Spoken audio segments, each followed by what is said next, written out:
لا إله إلا الله.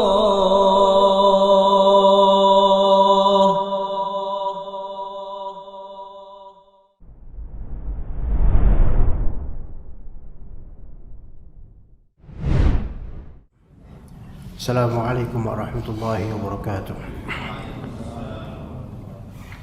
Innal hamdalillah nahmaduhu wa nasta'inuhu wa nastaghfiruh wa na'udzu billahi min shururi anfusina wa min sayyiati a'malina may yahdihillahu fala mudilla lahu wa may yudlil fala hadiya lahu.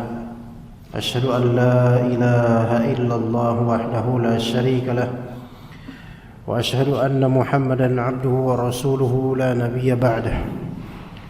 قال الله تعالى في كتابه الكريم: يا أيها الذين آمنوا اتقوا الله حق تقاته ولا تموتن إلا وأنتم مسلمون. فإن أصدق الحديث كتاب الله وخير الهدي هدي محمد صلى الله عليه وسلم وشر الأمور محدثاتها وكل محدثة بدعة وكل بدعة ضلالة وكل ضلالة في النار. أما بعد, insyaallah kita lanjutkan kajian kitab Syarah Ushul As-Sunnah mulai dari terjemahannya di halaman 108 biiznillah taala, dari masalah perang bersama para pemimpin. Silakan qari untuk membaca ya. Fadhal.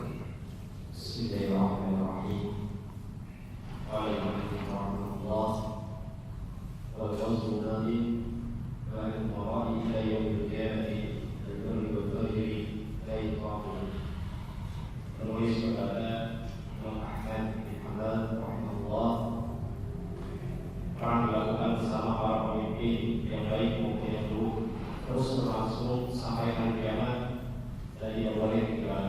Baik, ahsant. Al-ghazwu artinya perang. Perang itu berarti membutuhkan pasukan, tentara, sejumlah orang lah.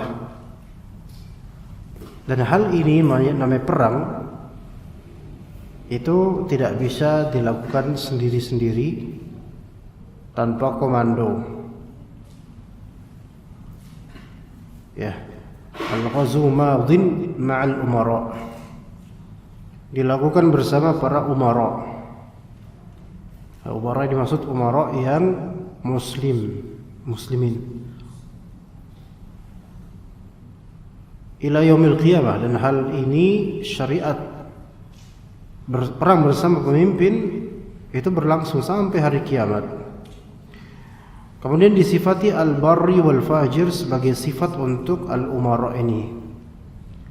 Baik para amir ini, mereka adalah orang-orang muslim yang bar, yaitu al-abrar, yaitu orang-orang yang baik yang menjalankan syariat Allah Subhanahu wa taala, ataupun mereka para umara yang fujar, fasik, entah karena tidak berhukum dengan hukum Allah atau disebabkan maksiat mereka, para amir, para pemimpin.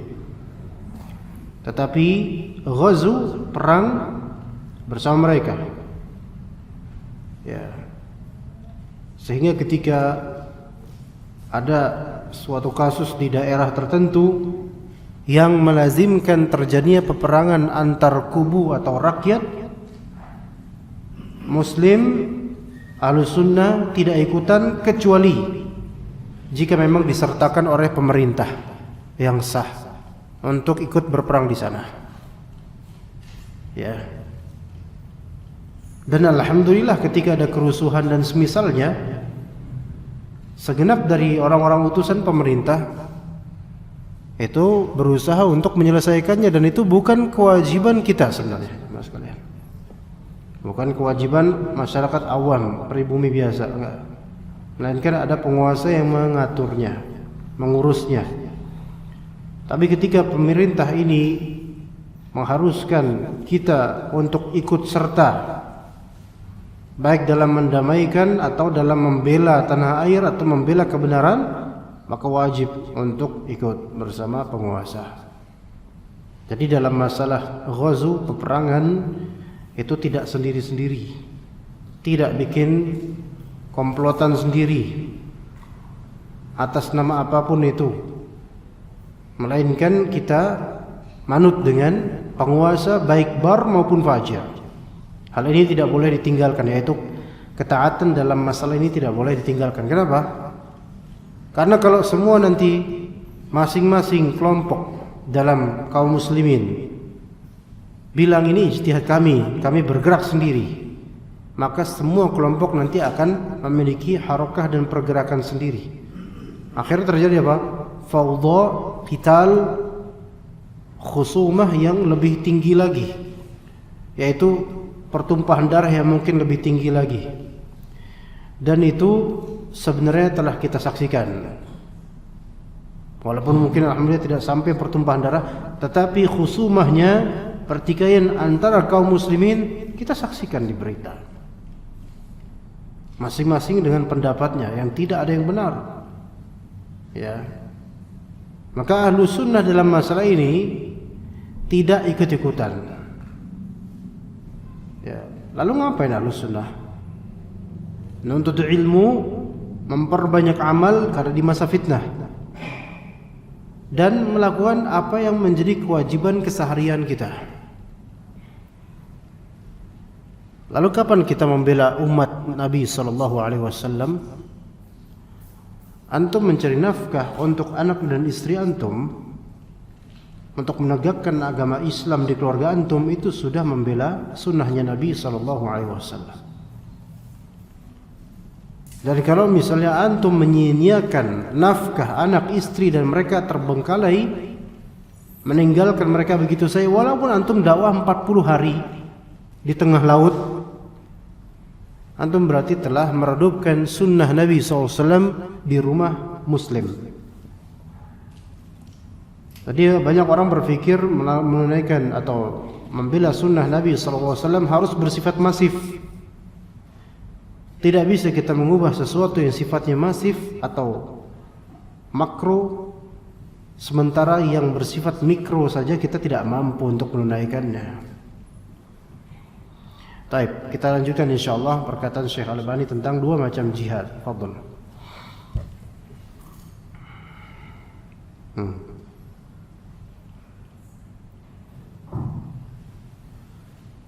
Berkata Syekh Al-Albani rahimahullah, apabila bahwa jihad itu ada dua macam. Yang pertama, hukumnya fardhu ain, yaitu jihad melawan musuh yang menyerang sebagian dari kaum muslimin, seperti yang di zaman sekarang yang menjadi Palestina, kata seluruh kaum muslimin di negeri tersebut berdosa sampai mereka mengeluarkan orang-orang yang Yahudi. Baik, ahsan. Kata beliau rahimahullah, dan ini tulis ketika beliau masih hidup. Kata beliau Syekh Al-Albani rahimahullah, jihad ada dua macam dari segi hukumnya, dan dua-duanya fardu. Tapi fardu ada dua macam di sini, yaitu fardu ain dan fardu kifayah. Fardu ain berarti apa? Diwajibkan atas setiap individu yang baligh dan akil baligh. Fardu ain. Setiap dari individu ini wajib. Ada juga fardu kifayah, wajib, tetapi ketika sudah ada jumlah yang mencukupi, maka gugurlah kewajiban tersebut atas sisa dari komunitas masyarakat itu. Ya. Tapi kita mulai dari macam pertama, fardu ain, yaitu wajib atas setiap individu. Dalam konteks apa? Yaitu jihad difa', membela negeri atau diri atau daerah melawan musuh yang menyerang sebagian negeri-negeri kaum muslimin. Seperti contoh Yahudi zaman sekarang yang menjajah Palestina di zaman tersebut. Kalau sekarang sudah sulit. Maka seluruh kaum muslimin di negeri tersebut berdosa sampai mereka mengeluarkan orang-orang Yahudi darinya. Tapi fattaqullaha mastata'tum, bertakwalah kalian kepada Allah semampu kalian. Kalau ternyata tidak mampu karena kekuatan militernya atau kekuatan rakyatnya sedikit atau tidak ada bantuan dari luar, maka ya qaddarallahu ma syafa'ala. Apakah rakyat Palestina sekarang mereka berdosa semua? Wallahu alam, saya enggak bisa menjulurkan pembahasan melebihi kapasitas kecil saya, kecil anak. Ya. Jadi wallahu alam. Tapi ada contoh lain misalnya.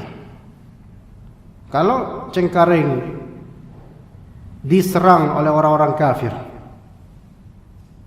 Tapi banyak juga orang kafir di sini, enggak usah diserang. Gimana ya?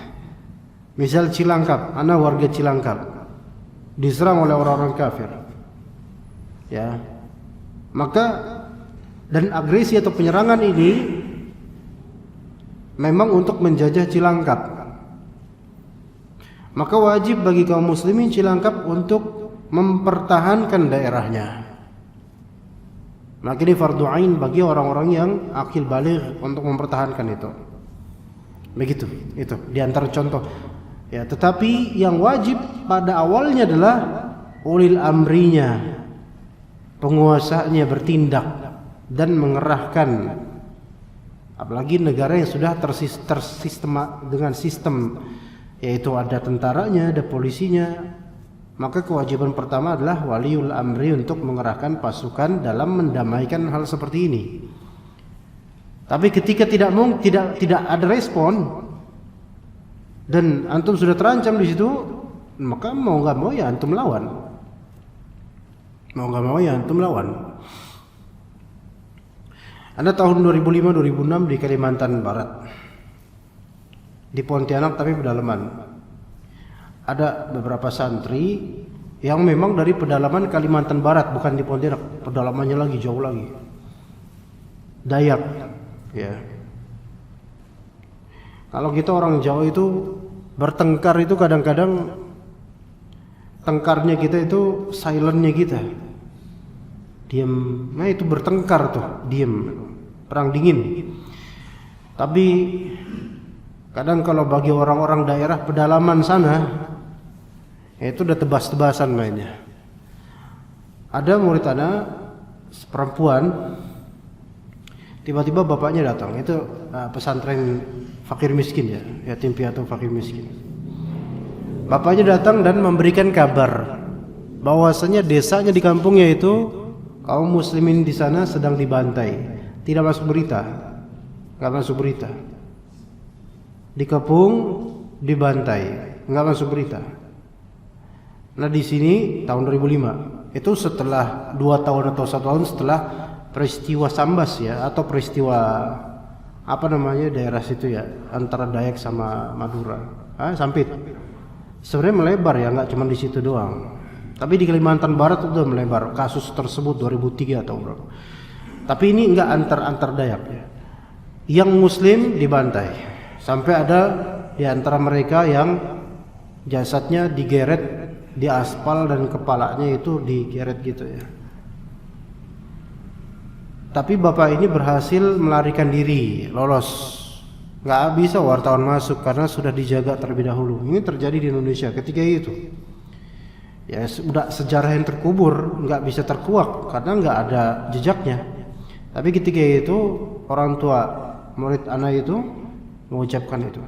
Nah, apa yang mesti dilakukan pada awalnya dengan kondisi seperti itu, ikhwan? Pada asalnya ya ulil amri mana yang kemudian akan datang? Nggak ada. Makanya seperti ini adalah jihadud difa', jihad membela diri. Nggak bisa, misalnya karena kuantitas kecil boleh antum berlari, bukan karena antum nggak mau jihad, tapi karena antum memandang nggak mungkin kita melawan mereka dengan persenjataan yang mereka lengkap, kita nggak siap apa-apa, kita boleh lari untuk mencari bantuan. Tapi dalam konteks tersebut mana bantuan? Nggak mungkin ada bantuan, udah lari akhirnya. Wallahu alam sekarang bagaimana nasib keluarganya nggak tahu, itu sekitar berapa tahun, 14 atau 15 tahun lalu, udah lama sekali. Ya, maka itu jihad ad-difa'. Ya. Kalau mereka bisa melawan harus lawan fardu ain. Tapi kalau misalnya nggak bisa karena faktor ketidakadaan senjata atau kuantitas yang sangat sedikit, secara logis tidak mungkin kita melawan mereka, maka yang afdal mencari keselamatan. Begitu. Yang kedua, fadhal. Yang kedua, hukumnya fardu kifayah. Apabila sebagian sedikit paham masalahnya, maka kewajiban menjadi dua atas yang lainnya. Yaitu jihad dalam menyelamatkan orang sekalian seluruh negeri hingga hukum Islam memerintahnya. Maka barang siapa yang penduduk negeri tersebut yang menerima dakwah Islam, maka dia akan bebas. Dan barang siapa yang menghalangi dari dakwah beriman menjaga Allah di diri diri, dia seperti ini terus berjalan sampai hari kiamat. Apalagi maksudnya pertama. Namun sayangnya sebagian para penulis muslim zaman sekarang mengingkarinya, dan tidak cukup demikian, bahkan mereka menjadikan hal itu pengingkaran terhadap jihad, termasuk dari sisi agama Islam, yang menjadi itu tidak lain disebabkan lemahnya mereka untuk menjalankan jihad di fardu ain. Sungguh Rasulullah SAW telah benar ketika yang bersabda dari hadis diriwayatkan oleh Muhammad bin Daud dan Rasulullah SAW bersabda, tidak terbaik aku menjadi wa akhadul adab al-laqab wa raditu bizari wa tarakul jihad sallallahu alaihi wasallam la yasmuna hatta yadriku bidatihi. Apabila kalian melakukan berlebih syariahnya, yaitu menanggung musibah dan lalai karena pertama dan bercakap anak serta meninggalkan jihad, niscaya Allah akan melimpahkan kepada kalian kehinaan yang tidak akan dicabutnya hingga kalian kembali pada ajaran agama kalian yang sebenarnya. Okay. Hukum kedua dari jihad fardu kifayah itu ketika sebagian muslimin telah melaksanakannya, maka kewajiban menjadi gugur atas yang lainnya. Apa jihad ini? Seperti apa? Yaitu jihad dalam menyebarluaskan dakwah Islamiyah ke seluruh negeri hingga hukum Islam memerintahnya. Taib, apakah jihad yang model kedua ini adalah jihad yang mesti dengan pedang? Enggak mesti. Iya. Yaitu jihad dalam menyebarluaskan dakwah Islamiyah. Antum mau dakwah, misalnya ustaz mau dakwah ke Masjid Al-Ikhlas ke Cengkareng, bawa pedang enggak? Enggak bawa pedang. Ngapain bawa pedang, kan? Enggak pakai pedang yang ini. Di zaman sekarang dalam konteks teritori baik Indonesia maupun negara lain, antum enggak bisa dakwah sekarang membawa pedang. Dengerin enggak perkataan saya sambil ngacungin pedang? Dengerin, jangan ngantuk. Ngantuk tebas. Ada nggak yang kayak gitu? Yang ada kita yang di penjara nanti. Nah, di sini menyebarluaskan dakwah Islamiyah ke seluruh negeri hingga hukum Islam memerintahnya, yaitu hingga menjadi pemerintahan itu atau masyarakat berhukum dengan hukum Allah. Apakah masyarakat ini akan istilahnya sekonyong-konyongnya gitu ya? Tiba-tiba berhukum dengan hukum Allah tanpa adanya taklim? Mungkin enggak? Enggak mungkin. Masyarakat Jakarta deh, kita enggak perlu ke yang jauh-jauh. Enggak perlu antum ke Dayak atau ke Kalimantan. Enggak, Jakarta dulu. Adakah antum melihat tiba-tiba semua kaum muslimin menerapkan hukum Allah dalam kehidupan sehari-harinya? Semuanya sholat subuh berjamaah, semuanya zikir pagi petang. Padahal enggak pernah diajarin sama ustadznya. Mungkin enggak? Enggak mungkin. Maka di sini barang siapa yang ingin terjadinya penegakan syariat Allah secara instan begitu saja, maka dia sedang bermimpi akan fata morgana. Yang harus disuburkan sekarang apa? Dakwah Islamiyah, ta'alim, pengajaran-pengajaran, tarbiyah, ya, tentang agama Allah Ta'ala, baik dari segi akidah maupun dari segi fiqh, sampai orang-orang tahu. Nah, barang siapa dari penduduk negeri tersebut yang menerima dakwah Islam, maka biarkan ia bebas. Baik, alhamdulillah. Tapi barang siapa yang menghalangi jalannya dakwah, maka diperangi hingga kalimat Allah menjadi tinggi. Apakah memerangi orang yang menghalangi dakwah kita dalam konteks sekarang ini mesti harus dengan pedang? Ada cara lain.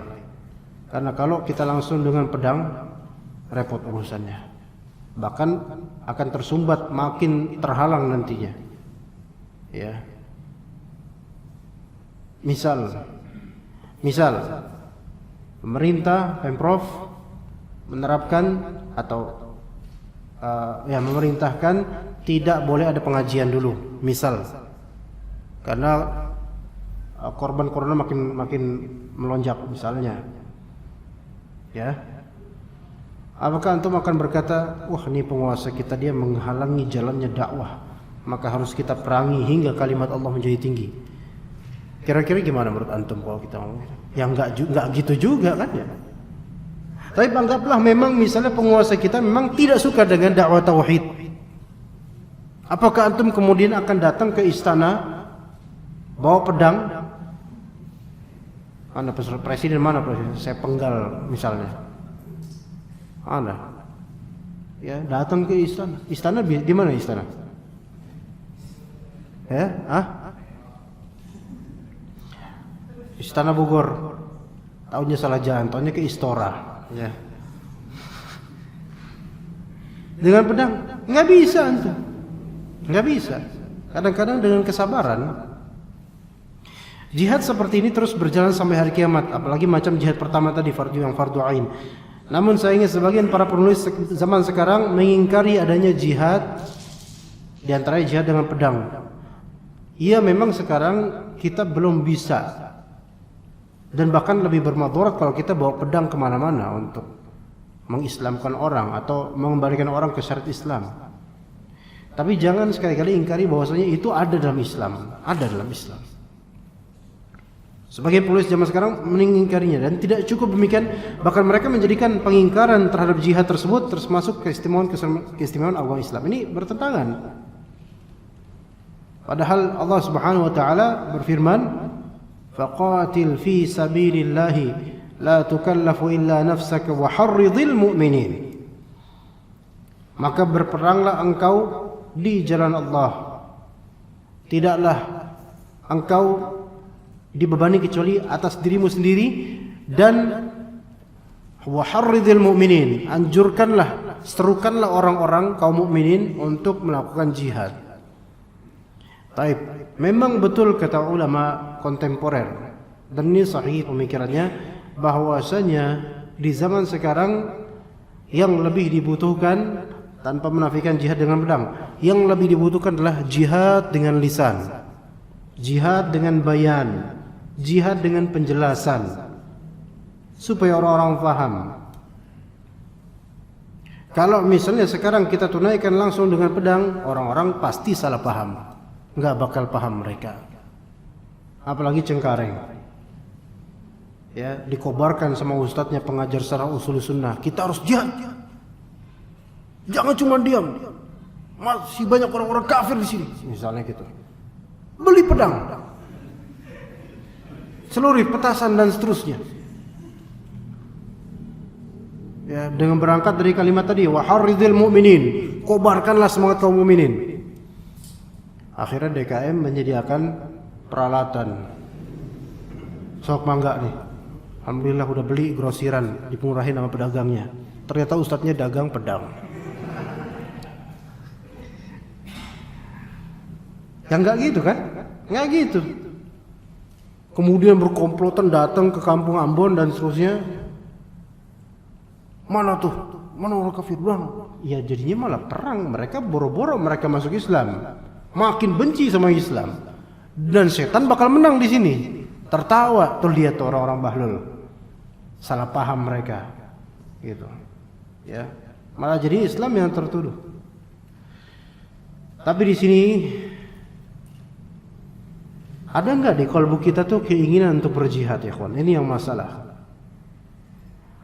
Di antara penyebab lemahnya kalbu kita untuk memerangi orang kafir adalah sebagaimana disebutkan oleh Rasulullah SAW. Jika kalian melakukan jual beli secara ina, ini salah satu jenis pembeli, salah satu jenis transaksi atau model jual beli yang mengandung unsur riba, karena ada peminjaman yang berlebih dari kadar yang dipinjam. Tapi kan enggak mau rinci masalah itu. Pokoknya riba gitu loh. Dikiaskan dengannya segala hal yang riba gitu. Itu satu. Dan masyarakat Akhadhtum adnabal baqar, artinya banyak fokus di peternakan. Ya, usaha. Meninggalkan untuk ilmu demi peternakan. Waraditum bizar', dan bercocok tanam, maksudnya betul-betul berlebihan dalam menggeluti dunianya gitu loh. Enggak peduli dosa dan tenggelam dalam dunia. Wa taraktumal jihad, meninggalkan jihad. Jadi keinginan untuk menentang orang-orang yang kufur kepada Allah itu diantara penyebabnya adalah transaksi-transaksi ribawi. Itu melemahkan gejolak pembelaan terhadap Islam secara hakiki. Iya.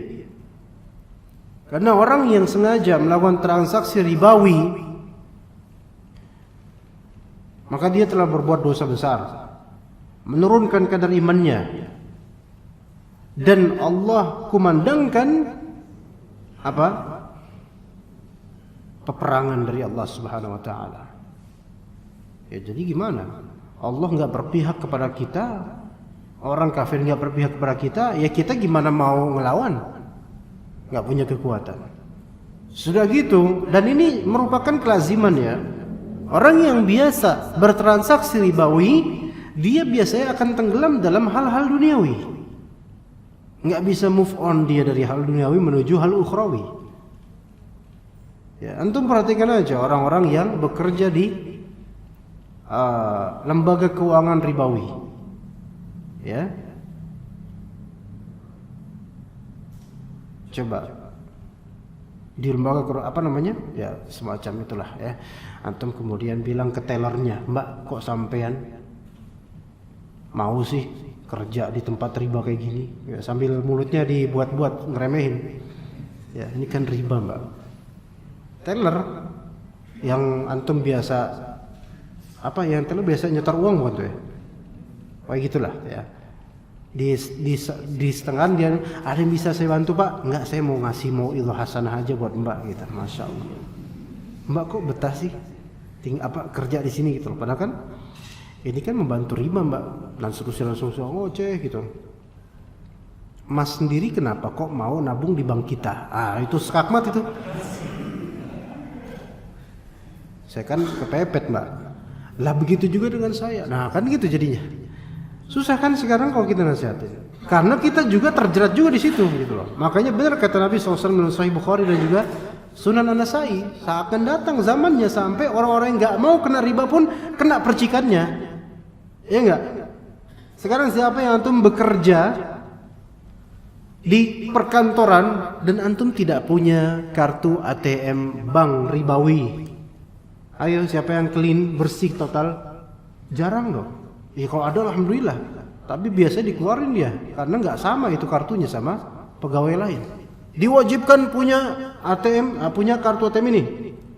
Bank disebutkan banknya.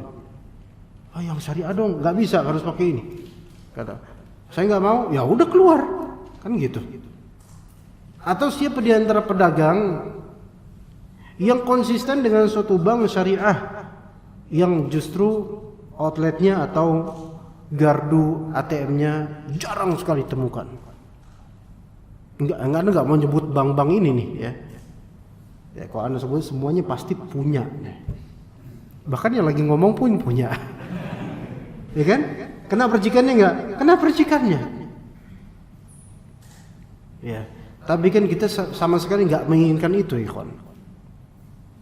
Nah, semua itu kalau dilakukan jual beli secara ribawi, lalai berternak, lalai bercocok tanam, meninggalkan jihad, Allah Ta'ala akan menimpakan kepada kalian kehinaan yang tidak akan dicabutnya hingga kalian kembali kepada hatta tarji'u ila dinikum, sampai kalian kembali ke agama kalian. Tuh lihat di sini maksudnya agama kalian apa? Kembali ke agama yang sebenarnya. Karena bukan orang yang melakukan transaksi inah, ribawi misalnya, dia kafir enggak? Enggak kafir, dia enggak kafir. Orang yang lalai dengan sapi-sapinya, kafir enggak dia? Enggak kafir. Orang lalai dengan petak sawahnya, kafir nggak dia? Nggak kafir. Orang yang meninggalkan jihad, kafir nggak dia? Belum tentu kafir. Tapi kok Rasulullah SAW menyuruh kembalilah ke agama kalian. Maksudnya kalian sudah terlalu lalai, tidak keluar dari koridor, tidak keluar dari keislaman, tapi perbuatan-perbuatan kalian tidak ada yang sesuai dengan syariat Allah Subhanahu. Maka kembali ke syariat Allah Subhanahu wa taala. Masalahnya kembali apa? Tidak bisa masyarakat ini bersyariah kecuali sudah tegak tauhid pada kalbu mereka. Benar enggak? Benar. Beneran. Masyarakat ini baik Cengkareng sampai Cilangkap, dari Sabang sampai Merauke, atau dimanapun belahan bumi ini, masyarakat komunitas tidak akan betah dengan syariat Islam kecuali telah tertanam di kalbu mereka tauhid terlebih dahulu. Beneran, jamin bener kayak gitu. Spirit tauhid dan spirit sunnah itu dulu. Adapun kalau misalnya kita berkuar, ayo kembali ke syariat Islam, tapi kita tidak mengajarkan kepada umat tauhid dan spirit sunnah, banyak beberapa cabang syariat yang tidak akan diterima oleh orang-orang karena mereka dari awal defaultnya itu nggak ke sana, defaultnya nggak tunduk, ya enggak? Enggak. Nah, coba ketika misalnya kita bilang, misal, ya akhi taqillah, jangan isbal, contoh lagi itu isbal. Rasulullah SAW menyebutkan ma asbala fil ka'baini fahu finnar, yang melebihi mata kaki itu di tempat neraka tuh. Oke. Kalau misalnya orang ini bertauhid, dia mendengar hadis ancaman seperti ini, kebayang neraka, naudzubillah, takut dia karena tauhidnya, dan dia mulai kemudian ikut dengan hadis tersebut karena apa? Spirit menuju sunnahnya. Tapi kalau misalnya dari awal default pendidikannya bukan ke tauhid, bukan ke sunnah, apa jawabannya? Khilafiyah nih bro, santai aja. Khilafiyah, nggak usah ngegas, gitu doang ngegas, padahal dia ngegas, ya kan? Begitu. Coba kalau spirit awalnya tauhid, takut sama Allah Ta'ala, kemudian diajari spirit sunnah, dia cinta dengan apa yang Rasulullah anjurkan dan perintahkan, kan gitu. Nah gimana? Dari situ jadi ada manhaj, yaitu menuju tauhid dan juga sunnah Nabi SAW. Jadikan ini default dan standar untuk keagamaan kita, yang banyak ada dari dulu sampai sekarang di Indonesia ini. Defaultnya itu bukan ke situ. Defaultnya itu adalah ta'assub dan hizbiyah, fanatisme dan pengelompokan semata. Ta'assub dan hizbiyah. Ta'assub, fanatisme menuju ke tokoh tertentu. Hizbiyah, pengelompokan dengan seragam kelompok tertentu. Itu dua itu doang. Selama ini rata-rata gitu. Yang akhirnya kalau misalnya ada syariat Allah Ta'ala, satu poin syariat Allah yang bertentangan dengan perkataan orang yang dia fanatikan, atau bertentangan dengan kebiasaan yang seragam dalam komunitasnya, dia menolak atau mentakwil, atau minimal paling halusnya menganggap ini khilafiyah, paling minimal tuh. Kenapa? Karena tidak sesuai dengan lisan orang yang dia fanatikkan, dan tidak sesuai dengan format seragam kelompok dia. Intinya itu sebenarnya. Makanya kalau kita lihat dakwah sunnah, ikhwas kalian rahimakumullah, tidak mengajarkan untuk mengkultuskan dai atau ustadz tertentu. Ya walaupun mungkin itu bisa terjadi, nggak menutup kemungkinan itu terjadi, bisa aja. Tapi default kita nggak pernah mengajarkan kayak gitu ya ikhwan. Ya enggak? Kita selalu mengajarkan ayo ittiba kepada Al-Quran dan Sunnah. Tegakkan tauhid di hati antum. Tumbuhkan setinggi-tingginya hasrat untuk mengikuti Nabi SAW. Begitu. Itu yang kita tegakkan. Nggak bisa bersatu ya ikhwan. Di masyarakat ini nggak bisa bersatu antara menegakkan tauhid betul-betul dan sunnah Nabi dihidupkan dengan fanatisme dan hizbiyah. Nggak bisa bersatu itu, nggak bisa, ikhwan. Itu ibarat air dan minyak, disatukan pun nggak bisa, nggak relevan. Iya, begitu ikhwan. Kalaupun dipaksakan, jelek jadinya, nggak bisa, hancur. Antum kan tahu kalau suntikan buat parfum refill ya. Anak kan mencoba nyuntik tuh parfumnya, dia anak pindahin set kan. Kan biasanya kan oil ya, dia kan minyak ya. Ya, minyak, entah minyak murni atau mengandung alkohol ala kulli hal gitu kan. Kemudian anak pengen mencuci bagian dalam suntikan tuh kan masih ada belepotan minyak-minyak sedikit bekas dari yang tadi anak suntik-suntik tuh. Anak buka kan diisi air gitu biar bersih. Anak isi air. Jadi bersih enggak kira-kira ikhwan?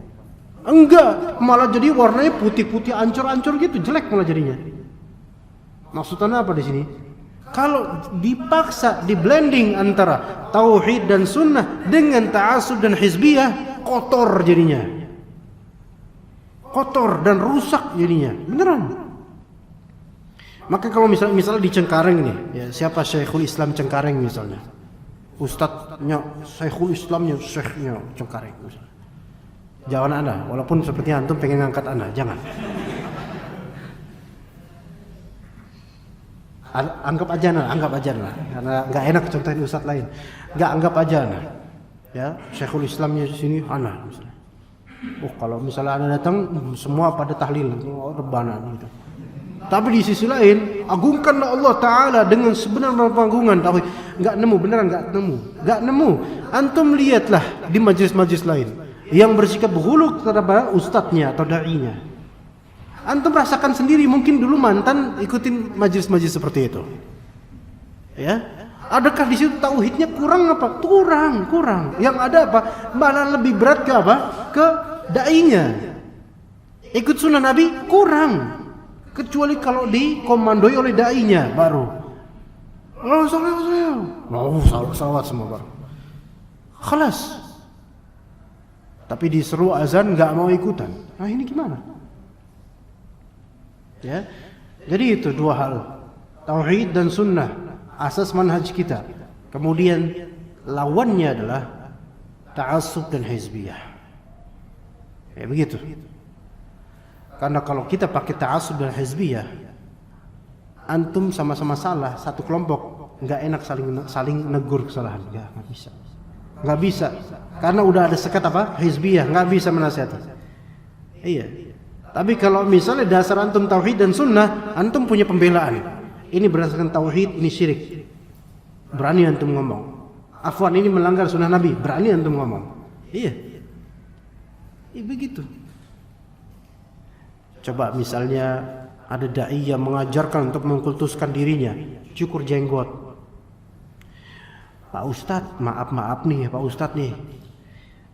Saya pengen ngomong nih tapi takut nyinggung. Udah ngomong aja nggak apa-apa loh, masa nyinggung Ustadz nggak?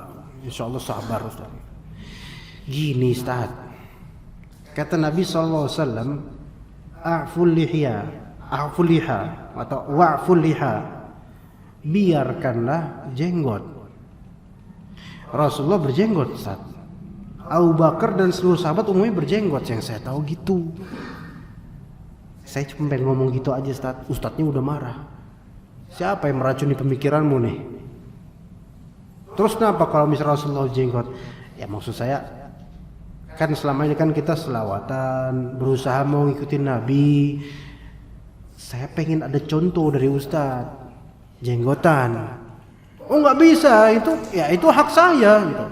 Ini masalah khilafiyah, mulai dah senjata pertamanya. Nggak bisa dipaksakan. Nah, mulai itu. Ini masalah khilafiyah. Lagi pula nanti kalau saya panjang jenggotnya kayak tusuk sate segitu saya nanti gitu. Ya Allah, mau kayak tusuk sate, mau kriwul kayak rengginang, mau kayak nasi rawon, terserah. Yang penting kata Nabi SAW, wa'ful liha. Udah, kan gitu. Enggak ada pengecualian kemudian nanti kalau saya jenggotan jelek. Dari dulu udah jelek Pak. Justru dengan jenggotan insya Allah tambah ganteng. Minimal di sisi Allah. karena spirit ittiba'nya. Innallaha la yanzuru ila suwarikum wa amwalikum walakin yanzuru ila qulubikum wa a'malikum. Allah tidak melihat ke bentuk kalian, harta kalian, tapi Allah lihat adalah qalbu kalian, niatan kalian tauhid dan amalan kalian sesuai sunnah atau tidak. Kan gitu. Ya, kalau kalbunya adalah ta'assub dan fanatik kepada pihak tertentu saja selain Rasulullah SAW, maka berarti ini kalbu yang tidak sesuai. Kalau misalnya amalannya itu adalah amalan hizbiyah yang sesuai dengan golongannya aja, bukan dengan dalil, maka ini tidak termasuk dengan amalan syariat. Nah begitu ya ikhwan. Ya, baik. Azan atau gimana? Tapi di waktu Indonesia Tangerang sudah azan itu ya. Ya. Apa kita heningkan cipta sebentar apa ya? Kalau pertandingan sekarang sebelum main bola mengheningkan cipta karena Maradona wafat, ya masya Allah. Itu bid'ah munkarah, ya nggak ada itu, nggak benar. Baik, kita salat dulu, habis itu kita lanjutkan nanti ba'da isya insyaallah ta'ala. Sallallahu ala nabiyina Muhammad wa ala alihi washabbihi ajma'in. Bismillahirrahmanirrahim. Qala al-mu'allif rahimahullah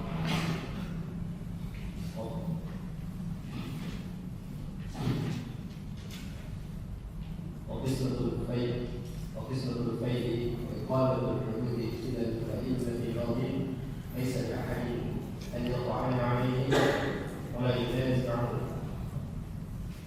Imam Ahmad bin Hanbal rahimahullah berkata, pembagian fai itu harta rampasan perang dari kaum kafir tanpa terjadi peperangan, dan penegakan hukuman harus diserahkan kepada para imam pemimpin. Tidak boleh bagi seorang pun untuk mencela dan menyelisihinya. Baik, bismillahirrahmanirrahim. Berkata Imam Ahmad, wa qismatul fai, pembagian harta fai. Fai berbeda dengan ghanimah.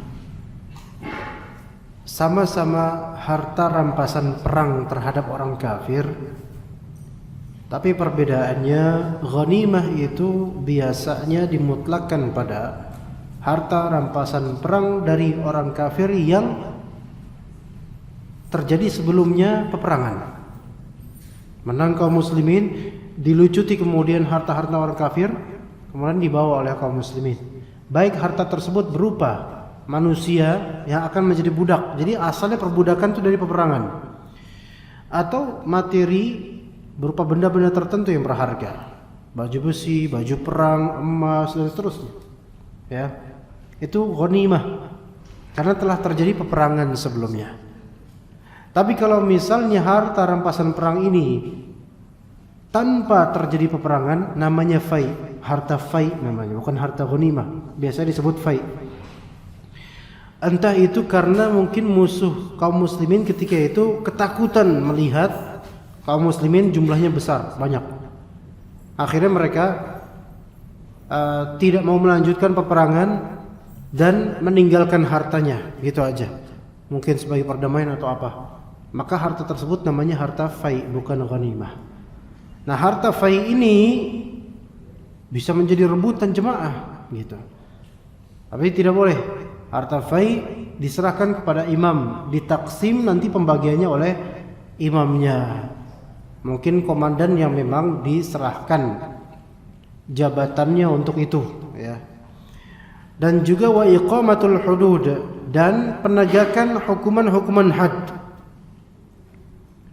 Hudud di sini, hukuman-hukuman had adalah hukuman-hukuman yang telah ditetapkan oleh syariat secara paten dengan kadar tertentu.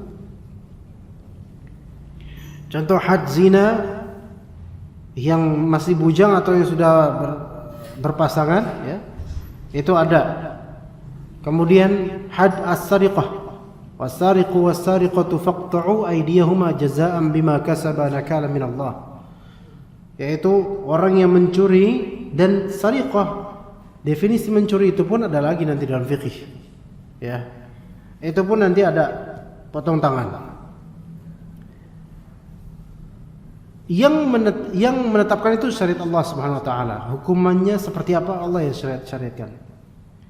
Tapi pelaksanaannya hanya dilakukan oleh al-a'immah atau bahasa kita waliul amr atau bahasa kita lainnya pemerintah, penguasa, pemilik otoritas di bidang tersebut. Kalau memang ternyata kita dapatkan nih misalnya ada seseorang maling tromol masjid, ya, luar biasa ini, ya. Maling kotak amal. Itu kan uangnya di dalam kotak amal, berarti kan tersembunyi gitu loh. Ditutup. Diambil ternyata jumlahnya jutaan. Nah, ini udah cukup ini untuk dihukum.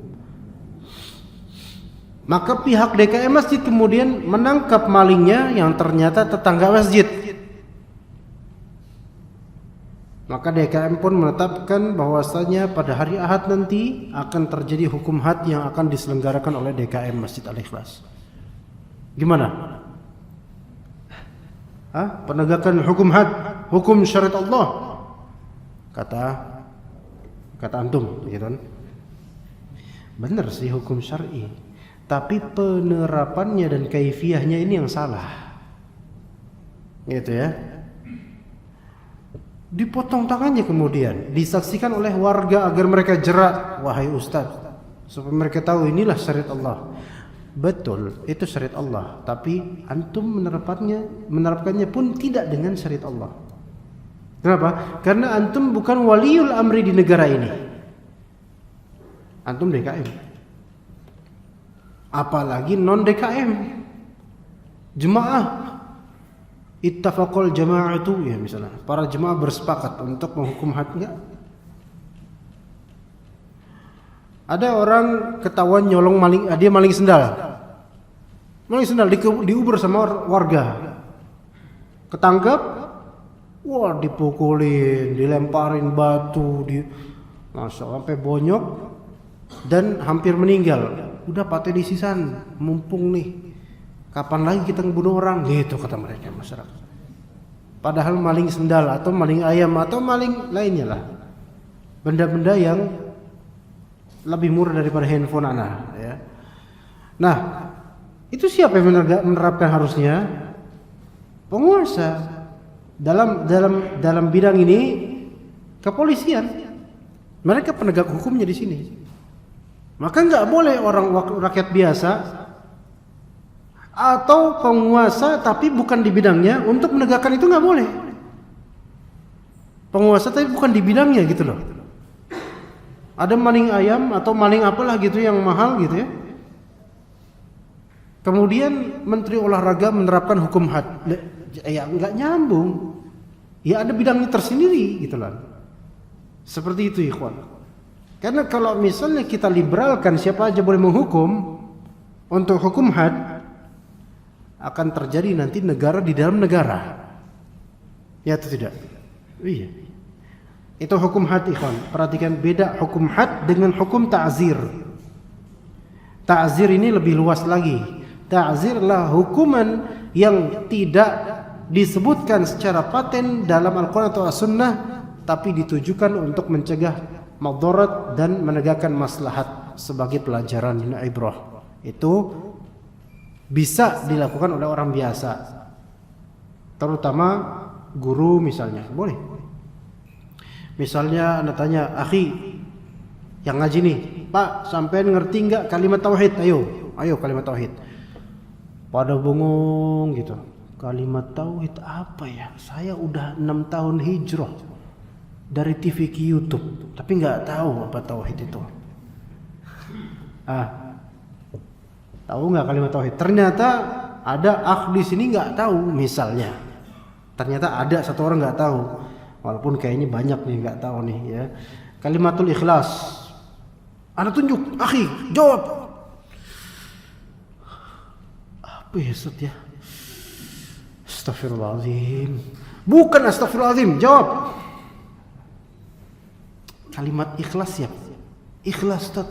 Ana ikhlaskan, Anda serahkan kepada Allah. Nah itu kalimat ikhlas Ustaz. Astagfirullahaladzim. Sebagai hukuman antum berdiri sampai selesai kajian. Nah, ini bukan hukum had karena tidak ada dalam Al-Quran Sunnah, tapi ini hukuman untuk mentarbiah dia selama bermaslahat. Maka ini boleh dilakukan seperti guru-guru kita dulu ngelakuin kayak gitu. Yang nggak ngerjain PR, diri gitu. Di mana Pak? Di depan dia. Dipermalukan kemudian. Selama itu masih sewajarnya boleh. Itu namanya hukum apa? Ta'zir. Ya. Ada nggak di antara antum yang telinga kirinya lebih panjang daripada telinga kanannya? Kalau ada, jangan-jangan itu bekas hukuman ta'zir namanya. Dulu dijewer terus sama gurunya. Itu namanya hukuman ta'zir. Itu nggak harus nunggu penguasa dulu. Iya. Nah, kamu udah ngerjain PR belum? Belum Pak Guru. Tunggu Pak Jokowi nanti hukum kamu. Ya nggak bakal terjadi. Ya, hukuman ta'zir bisa terjadi di lingkup keluarga, pengajian, DKM kepada jemaahnya misalnya. Bisa. Itu namanya ta'zir, Pak.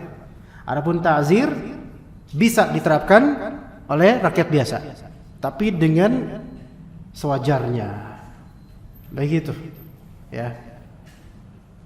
Maka tidak boleh bagi siapapun untuk mencela dan menyelisihi penguasa dalam masalah ini. Tapi pertanyaannya bagaimana kalau misalnya pencurian banyak, perzinahan banyak, minuman khamar banyak, ya jangan tanya ya di sini ya. Nah, antum ngesot dikit banyak, gitu kan? Di sana banyak yang minum khamar, oke. Tapi enggak ditegakkan oleh penguasa hukuman had terhadap itu. What will you do? What are you going to do? Ngapain antum terus habis itu? Menang baik? Atau gimana? Atau antum bergerak untuk menegakkan hukum Allah? Ya, antum nggak ada otoritas di sini. Tapi Ustaz, masa saya diem aja? Antum bisa apa? Bisa nggak menasihati? Kalau bisa, nasihati. Kalau nggak bisa, udah ingkar dengan qalbu. Begitu. Kalau bisa penguasanya antum nasihati juga, Pak, tolong itu dihukum had. Bingung Pak RT. Apa? Hukum had Pak RT. Tolong bilang ke Pak Lurah. Bilang ke Pak Lurah. Pak Lurah tuh banyak yang minum, banyak yang nyolong. Tolong berikan hukum had. Apa? Hukum had. Kurang i kali haid. Hukum had Pak Lurah. Pak Lurahnya nggak tahu, Pak Camat nggak tahu, jahil. Kalau jahil perlu divonis atau diajarkan? Diajarkan sampai ngerti, enggak? Nah, penguasa kita tumbuhnya di dalam negeri atau orang luar negeri datang ke negeri ini? Artinya orang-orang kita juga. Maka kalau kita pengen mendapatkan penguasa yang adil sesuai syariat Islam, didik anak-anak kita sekarang, didik masyarakat kita, sampai nanti terbit dari benih-benih mereka calon-calon penguasa yang menegakkan syariat Allah Subhanahu wa taala, karena ilmu mereka dan amalan soleh mereka dan dakwah mereka. Begitu. Enggak? Sampean mau dakwahin nih sekarang puasa, baik Pak Menteri langsung ketemu di rumahnya. Ya, nggak tahu di mana, pokoknya ketemu aja lah pokoknya itu. Assalamualaikum Pak Menteri, Menteri apa gitu yang di otoritasnya, atau Pak Polisi, ya Pak Polisi tolong tegakkan hukum Allah, hukum had terhadap pencuri. Bingung dengan istilah hukum had, tapi yang bilang hukum potong tangan Pak Polisi. Oh, hukum potong tangan. Kalau Pak Polisi ini menegakkan, kira-kira kasus nggak jadinya? Kasus nggak? Kasus, walaupun yang melakukan siapa? Pak Polisi yang hakikatnya punya otoritas kan? Siapa yang mengkasuskan? Satu negeri cuma sekalian. Artinya berapa? Satu negeri ini belum siap dengan ini. Kapan kita siap? Kita siap ketika mindset berubah. Kapan mindset berubah? Ketika orang-orang tahu. Kapan orang tahu? Ketika setelah diajarkan sampai paham. Jadi sekarang kita harus ngapain? Ajarkan orang-orang sampai paham akan hal-hal ini. Nggak paham kan rata-rata orang? Banyak nggak paham. Dan perkara hudud, had, jihad dan semisalnya, rinciannya banyak di dalam kitab fikih. Tapi rata-rata penjelasan-penjelasan ini, hudud, hukuman, jihad, ghanimah, harta rampasan orang, di bagian terakhirnya kitab-kitab fikih. Kenapa begitu ikhwan? Supaya orang yang melisankan jihad, melisankan kita harus menegakkan had, itu orang-orang yang faham tentang taharah, tentang salat, tentang zakat, tentang puasa, tentang haji, tentang jual beli, pahamin dulu tuh. Nah kalau misalnya wudunya masih gini, keluar air tuh, air keluarnya gede banget tuh, terus ceplak gitu, ya kaki terus kayak gini, kayak gocek gitu, ya. Kalau wudunya aja kayak gitu, kemudian selesai wudu, mari kita jihad. Nggak bisa orang seperti ini jihad, nggak paham dia. Dan yakin deh dia nggak mungkin baca buku bagian terakhir jihad kemudian paham. Taharah nggak paham. Iya. Sampai masalah, bahkan maaf, masalah kentut aja nggak paham. Apakah batal wudunya atau enggak? Nggak paham. Masih banyak loh yang perlu dicerdaskan dalam masalah-masalah kecil dan remehkan. Tapi orang-orang berkata, itu Neil Armstrong sudah to the moon. Ya. Kita masih membahas masalah kentut, masalah cebok. Masya Allah. Gitu kan. Justru itu dulu kita bahas ikhwan sekalian. Gak bisa seseorang jihad fisabilillah betul-betul dia jahil sama sekali akan masa-masa seperti ini. Sampai ada seorang bapak-bapak di sebuah masjid. Ini diceritakan oleh Ustaz Abu Ihsan Al-Maidani. Anda nggak tahu pernah cerita atau nggak di sini? Nggak, tapi ada ibrah di sini, ikhwan. Kejahilan, lihat. Dalam madhab fiqih ada khilafiyah masalah apakah kita kalau misalnya buang angin, ya, tidur itu membatalkan wudu atau enggak, gitu loh. Ya. Oke, membatalkan. Tapi tetap khilafiyah di masalah tidur yang kayak gimana bisa membatalkan wudu, gitu loh. Dalam mazhab Syafi'i, tidur yang qa'id atau menancap gitu di bumi, gitu. Maksudnya kayak antum ini kayak sekarang nih, lagi duduk kayak gini tidur. Itu umumnya dalam mazhab Syafi'i tidak dianggap membatalkan wudu. Atau dalam kitab Al-Muhadzab karya Asy-Syirazi, Abu Ishaq Asy-Syirazi menyatakan, dilihat kalau misalnya dia nyender, kalau dibuka sendirannya dia jatuh, berarti dia tidur pulas, batal itu wudunya. Tapi kalau misalnya dia nyender terus dibuka sendirannya, dia tetap istiqomah nyender, berarti dia nggak batal wudu. Itu dalam mazhab seperti itu, mazhab Syafi'i. Tapi yang lebih tepat adalah apapun yang disebut tidur pulas itu membatalkan wudu. Gitu ya. Indikator tidur pulas apa? Ngorok, ngiler, ngelindur. Yang seperti itulah. Pokoknya kalau udah keluar ngiler, ngeces, ini udah pulas ini. Batal wudu ente, gitu kan. Walaupun dalam mazhab Syafi'i enggak begitu.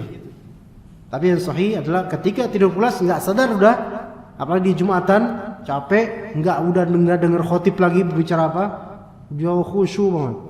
Ngorok iya, ngiler iya, ngelindur juga iya. Ini menjamak semua keburukan, kan? Nah, suatu ketika dalam Jumatan itu ada seorang bapak-bapak tidur dia. Seperti bapak ini bermadzhab Syafi'i, ya. Nah, ketika tidur, duduk tidurnya kayak antum ini, duduk gitu. Ternyata bapak ini kentut dengan suaranya lah gitu. Sampingnya tahu dia bapak ini kentut karena ada suaranya. Coba kalau misalnya nggak ada suaranya, ya kan majhul siapa pelakunya kan, maka tahu bapak nih udah tidur berarti kentut sembarang, berarti dia nggak sadar, berarti udah pulas dan udah keluar anginnya. Oke.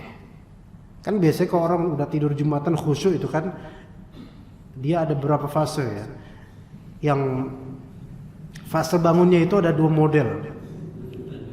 Imma bangunnya, qomatnya orang yang tidur Jumatan itu adalah Allahumma ighfir lil muslimin wal muslimat. Qomat tuh bagi mereka. Bangun langsung, amin, tiba-tiba amin.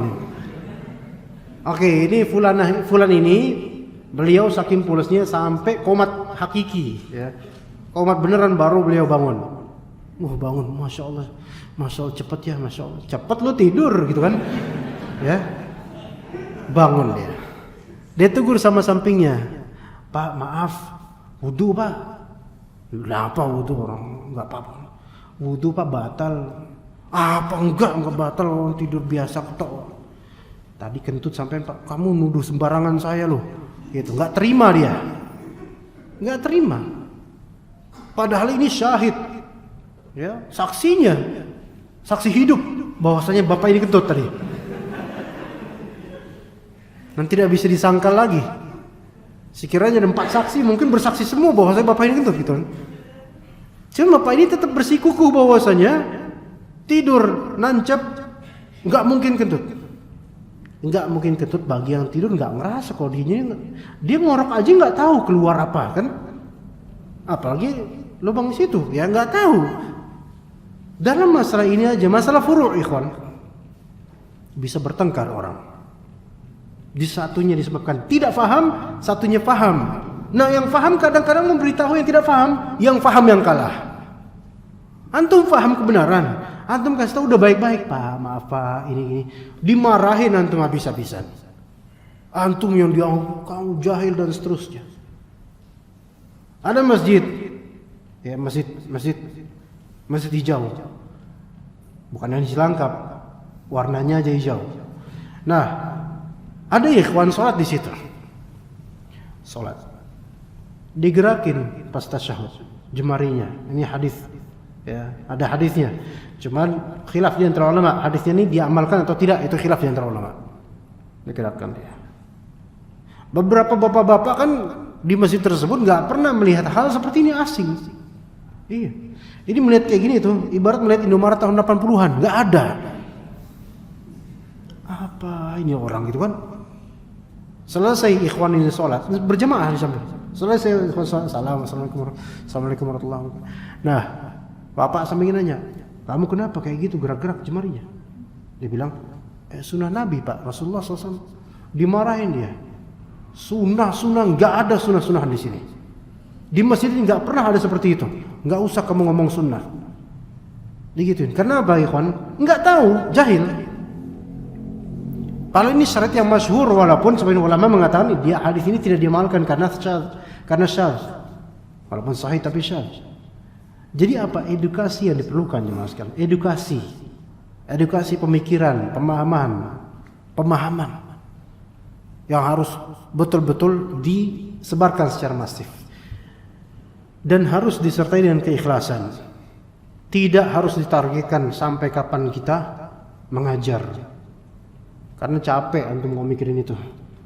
Kapan ya orang-orang terima saya? Kapan ya kaum muslimin ini bersyariat? Itu bukan tugas kita kan? Allah yang akan mengatur.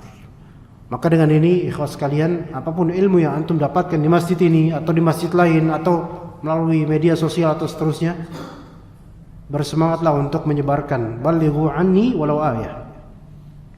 Ya, sampaikanlah tentang gua walaupun satu ayat, walaupun satu faedah. Sampaikan, tapi baca dulu, pahami dulu, sampaikan. Di grup keluarga, sampaikan, walaupun kadang-kadang konflik ya.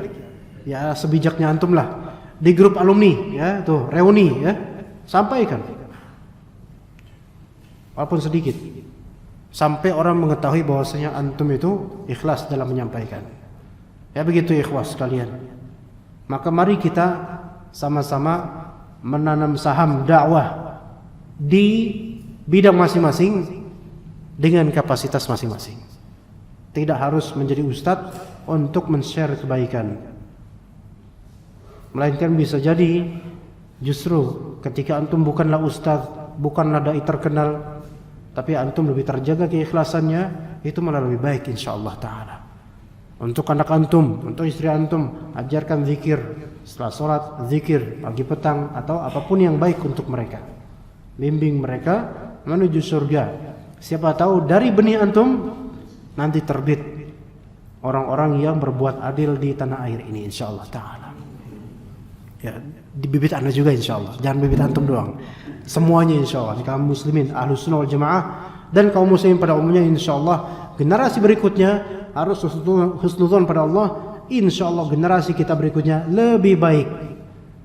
Ya antum kalau ngeliat orang anak muda nongkrong memang kadang putus asa ngeliatnya, tapi jangan boleh kayak gitu ya kawan.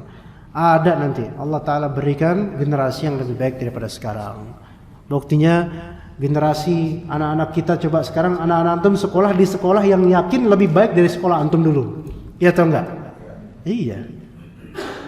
Anak-anak kita mungkin udah hafal sebagian dari juz 30. Antum cuma bisa cengengesan. Iya kan sekarang. Coba baca surat At-Tariq akhi. Gini akhi, afwan ya, gimana ya? Aduh Allahul musta'an. Ujung-ujung gitu-gitu. Afwan akhi, nah ada jadwal nih, ada kajian nih, udah ujung-ujung enggak jadi. Iya. Jadikan anak kita lebih baik insyaallah taala dan berharap kepada Allah taala, jangan berharap dunianya tapi minta saham akhirat ya. Semoga Allah Ta'ala merahmati kajian ini dan anak dan juga antum, dan memberkahi rekan-rekan DKM dan juga rekan-rekan panitia kajian dan seluruh jemaah yang berhusnudzon kepada kita semua untuk hadir di kajian ini. Jazakumullahu khairal jazaa wa sallallahu ala nabiyyina Muhammad wa ala alihi wa sahbihi ajma'in. Subhanakallahumma bihamdika asyhadu an la ilaha illa anta astaghfiruka wa atubu ilaik. Assalamualaikum warahmatullahi wabarakatuh.